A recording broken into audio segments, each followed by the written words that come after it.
Hello, how are you student? I hope you will find at your home. देखिए हमने आपको biology का chapter समझाया था।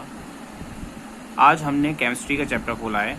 केमिस्ट्री के चैप्टर में आपको मैंने टाइम कम था इस वजह से लिखवा दिया था सारा और समझाने का टाइम नहीं मिल पाया था, इसलिए मैं आपका जो फर्स्ट चैप्टर है केमिस्ट्री का केमिकल रिएक्शन एंड इक्वेशन उसके बारे में मैं आपको आज बताऊँगा। ठीक है, मैंने जो लिखवाया है उसी के ही अकॉर्डिंग मैं आपको बता रहा हूँ। देखिए, सबसे पहला इसका टॉपिक था physical change. What is physical change? Physical change क्या है?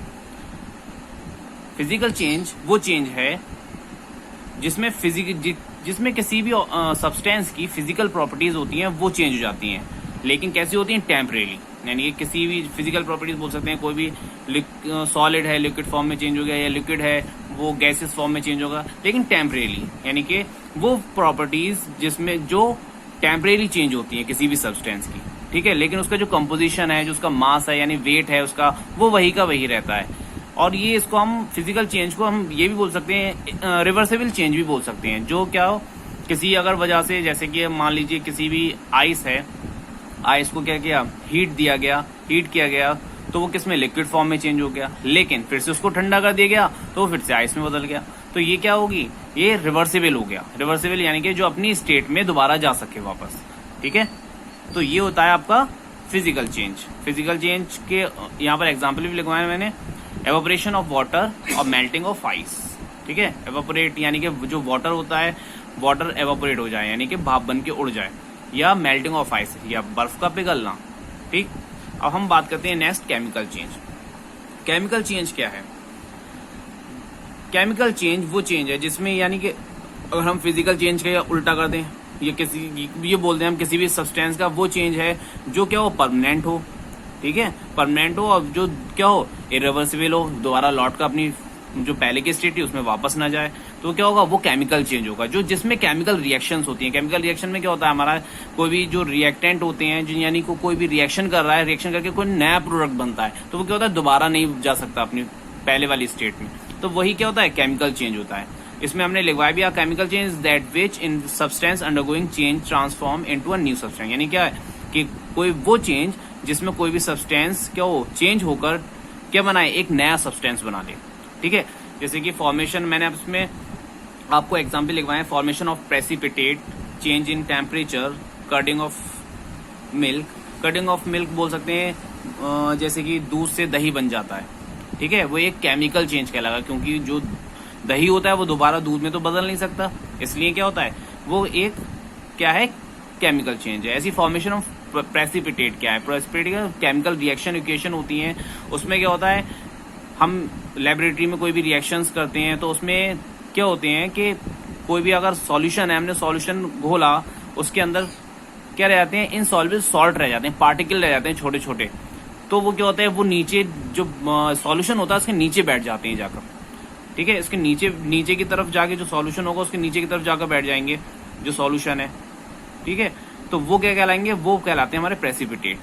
ठीक है, पीपीटी बोलते हैं जिसको हम, कुछ रिएक्शन उन पीपीटी को प्राप्त करने के लिए की जाती है। ओके, नेक्स्ट आया हमारा chemical reaction. Chemical reaction, chemical change एक ही समझ लीजिए, क्योंकि केमिकल रिएक्शन क्या होता है, केमिकल रिएक्शन वही रिएक्शन है जो क्या होता है, जिसमें एक या एक से ज्यादा कोई भी, देखिए ये वाली दो साइड दिख रही है आपको, इक्वेशन है ये, इसमें दो साइड दिख रही है आपको। ये वाली जो साइड होती है जिसमें रिएक्शन क्या है, कोई भी सब्सटेंस जो होते हैं, दो सब्सटेंस या दो से ज्यादा सब्सटेंस होते हैं, आपस में क्या करते हैं, एक दूसरे से रिएक्शन करते हैं। एक दूसरे से रिएक्शन करने के बाद में इधर की साइड में क्या देते हैं, कंबाइन होकर या टूट कर या एक दूसरे को हटाकर क्या बनाते हैं, एक नया प्रोडक्ट बनाते हैं। तो ये प्रोडक्ट की साइड होती है, ये आपकी होती है रिएक्टेंट की साइड। ठीक है, दो या दो से ज्यादा सब्सटेंस जो होते हैं वो रिएक्शन करके कोई भी प्रोडक्ट देते हैं, तो ये क्या कहलाता है, यही केमिकल रिएक्शन कहलाती है हमारी। A chemical reaction is a change in which one or more substance to form new substance. यानी कि दो या दो से ज्यादा जो सब्सटेंस होते हैं वो आपस में जुड़कर या रिएक्शन करके एक नया सब्सटेंस बनाते हैं, जिनकी जो प्रॉपर्टीज होती हैं दोनों की अलग होती हैं बिल्कुल। ठीक, इसके आगे नेक्स्ट है हमारा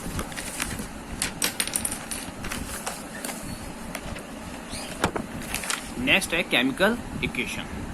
ठीक, केमिकल इक्वेशन क्या है, आपने अभी पीछे देखा था, केमिकल रिएक्शन करी थी आपने पीछे। केमिकल रिएक्शन में क्या हो रहा था, कोई भी सब्सटेंस बना नया, लेकिन हम उसको बोल सकते हैं कि उस रिएक्शन में क्या हो रहा था कि कोई भी रिएक्टेंट रिएक्शन करके क्या बना रहे थे, प्रोडक्ट बना रहे थे।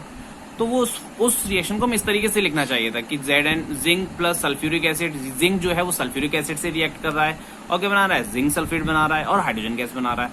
इस तरीके से जो वो ये या फिर हम बोल सकते हैं कि zinc react with sulphuric acid and gives us zinc sulphate and hydrogen gas. यानी उसमें हमें बस एक रिएक्शन के बारे में बताया जाता है, केमिकल रिएक्शन क्या होती है, हमें उस रिएक्शन के बारे में बताया जाता है कि ये चीज रिएक्ट करके ये प्रोडक्ट दे रही है हमें, ठीक है। और इसी तरीके से हम केमिकल इक्वेशन के क्या बोलेंगे, केमिकल इक्वेशन एक क्या है, एक रिप्रेजेंटेशन है जिसको हम क्या है, कोई भी रिएक्शन को हम सिंबल की फॉर्म में लिख सकते हैं, यानी सिंबल की फॉर्म में, इजी फॉर्म में लिख सकते हैं, जिसमें टाइम भी हमारा कम खर्च हो, स्पेस भी कम जाए हमारा। हम बहुत सारा थ्योरेटिकल लिखने की जगह हम सिंबॉलिक लिख लिया हमने या मैथमेटिकल लिख लिया, तो क्या हो जाएगा, उसका स्पेस भी कम होगा, टाइम भी कम लगेगा और जल्दी लिख सकते हैं उसको आसानी से, ठीक है। तो वही क्या है, केमिकल इक्वेशन को हम वही बोल सकते हैं कि एक ऐसी रिप्रेजेंटेशन है, chemical equation is a symbolic representation, यानी कि सिंबल की फॉर्म में लिखना किसी भी केमिकल रिएक्शन को, वो क्या कहलाता है, केमिकल इक्वेशन कहलाता है, ठीक है। तो क्या होता है, देखिए यहाँ पर दिया हुआ है zinc plus sulphuric acid, zinc sulphate और हाइड्रोजन गैस। तो इसमें क्या कह रहा है, देखिए दिस इज वर्ड रिएक्शन। ये कैसी है, वर्ड रिएक्शन है, ये हमने क्यों वर्डिंग की है यहाँ पर, तो भी वर्ड रिएक्शन है। The word equation can be right in symbolic, अगर सिंबॉलिक फॉर्म में लिखें, देखिए यहाँ पर जिंक है, जिंक का हमने फॉर्मूला क्या लिखा है यहाँ पर, सिंबल Zn। सल्फ्यूरिक एसिड है, सल्फ्यूरिक एसिड का क्या लिखा है, H2SO4, यानी कि जिंक रिएक्ट कर रहा है सल्फ्यूरिक एसिड से। यहाँ पर भी हम वही रिएक्शन दिखा रहे हैं, एरो लगा के क्या बनना है, जिंक सल्फेट। जिंक सल्फेट का यहाँ पर हमने फॉर्मूला लिख लिया, हाइड्रोजन गैस बनी है, हाइड्रोजन गैस। देखिए कितना सिंपली हो गया, इसको हम सिंबल फॉर्म में लिखते हैं, ठीक है। जो कोई भी केमिकल रिएक्शन होती है उसको हम सिंबॉलिक फॉर्म में या मैथमेटिकल फॉर्म में लिखते हैं, तो उसको क्या बोलते हैं, उसको केमिकल इक्वेशन बोलते हैं। नेक्स्ट आया हमारा बैलेंस्ड केमिकल इक्वेशन, यानी कि केमिकल इक्वेशन को बैलेंस्ड करना। क्या है balanced? A balanced chemical equation is that in which the total number of atom of each element are equal on both side of the equation. यानी कि balance chemical equation हम बोल सकते हैं कि रिएक्टेंट की साइड और हमारी प्रोडक्ट की साइड, यानी दोनों साइड में जो हमारे क्या है, नंबर ऑफ एटम है, जैसे ये Mg है एक, यहाँ पर ऑक्सीजन है 2, और इस साइड में भी इनके जो काउंटिंग है वो इस साइड में भी बराबर आए, यानी कि दोनों साइड में, यानी रिएक्टेंट साइड और प्रोडक्ट साइड दोनों नंबर ऑफ एटम जो है वो इक्वल हो, तो वही क्या कहलाएंगे, बैलेंस कहलाएंगे, ठीक है। बैलेंस केमिकल इक्वेशन को हम बोल सकते हैं कि वो केमिकल रिएक्शन जिसमें क्या हो, number of atom of reactant side and number of atom of product side is equal, ठीक है।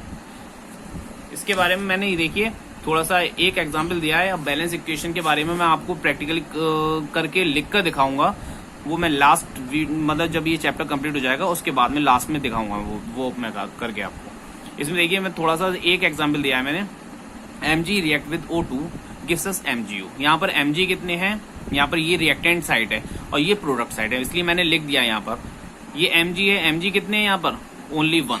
ऑक्सीजन कितने हैं, ऑक्सीजन O2 है यहाँ पर, यानी कि ऑक्सीजन कितने हैं यहाँ पर, 2 हैं।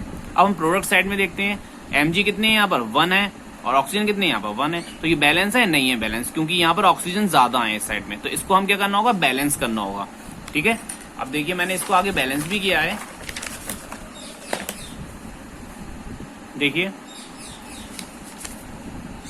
स्टेप फर्स्ट में क्या किया है मैंने बैलेंस को, स्टेप फर्स्ट में Mg plus O2 gives us MgO, ये वही रिएक्शन लिखी है मैंने। यहाँ पर Mg में कितने हैं, 1 Mg है, यहाँ पर 1 Mg है, इक्वल है। यहाँ पर ऑक्सीजन 2 है, यहाँ ऑक्सीजन कितना है, 1, तो ये बैलेंस नहीं है।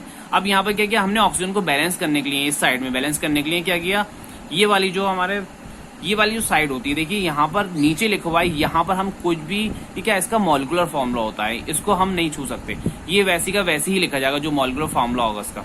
और इसके आगे यहाँ पर जो दिख रही है आपको साइड, इस साइड में हम नंबर को जोड़ते हैं बैलेंस करने के लिए, ठीक है। ये वाली जो साइड होती है, इससे कोई भी एटम लिखा हुआ है उससे पहले की जो साइड होती है, वहां पर हम क्या करते हैं, किसी भी नंबर को जोड़ते हैं बैलेंस करने के लिए। अब यहाँ पर देखिए, यहाँ पर ऑक्सीजन 2 थे, तो हमने यहाँ पर भी क्या किया, यहाँ पर 2 लिख लिया, ऑक्सीजन हो गया 2।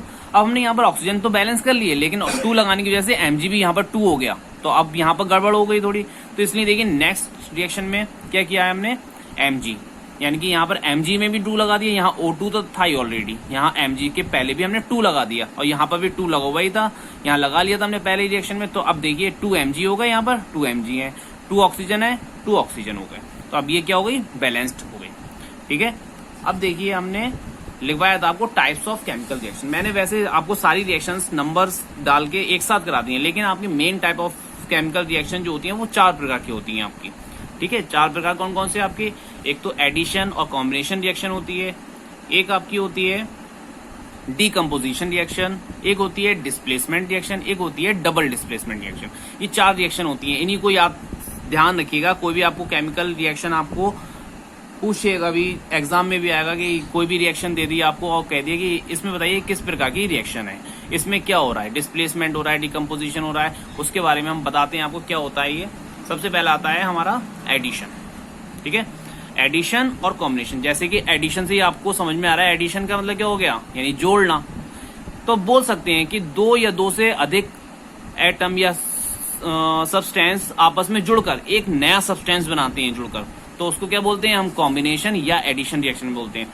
देखिए इन कॉम्बिनेशन रिएक्शन 2 और more substance simplify combine to form a new substance, यानी कि 2 कोई भी सब्सटेंस या 2 से ज्यादा कोई भी सब्सटेंस आपस में जुड़कर एक नया सब्सटेंस बनाते हैं, उसका क्या बोलते हैं हम, उसको हम बोलते हैं कॉम्बिनेशन या एडिशन रिएक्शन। यहाँ पर हमने एग्जाम्पल दिया है, देखिए सल्फर बर्न इन ऑक्सीजन। सल्फर जो है बर्न होता है, जलाया जाता है किसी ऑक्सीजन की प्रेजेंस में टू फॉर्म सल्फर डाइऑक्साइड। तो क्या बनता है, सल्फर डाइऑक्साइड बनता है। यहाँ पर देखिए सल्फर की रिएक्शन किसके साथ में हो रही है, ऑक्सीजन के साथ में। ये सल्फर का सिंबल है S और ये ऑक्सीजन का है। ऑक्सीजन कभी भी आपको सिंगल नहीं मिलेगा, सिंगल नहीं होता है, अगर अकेला लिखा हुआ है तो वो O2 फॉर्म में ही लिखा जाएगा। ठीक है, तो सल्फर की रिएक्शन किसके साथ हो रही है, ऑक्सीजन के साथ में हो रही है। यानी कि कोई भी अगर बर्निंग की रिएक्शन होती है, कंबशन की प्रोसेस बोलते हैं उसको, कंबशन रिएक्शन बोल सकते हैं उसको।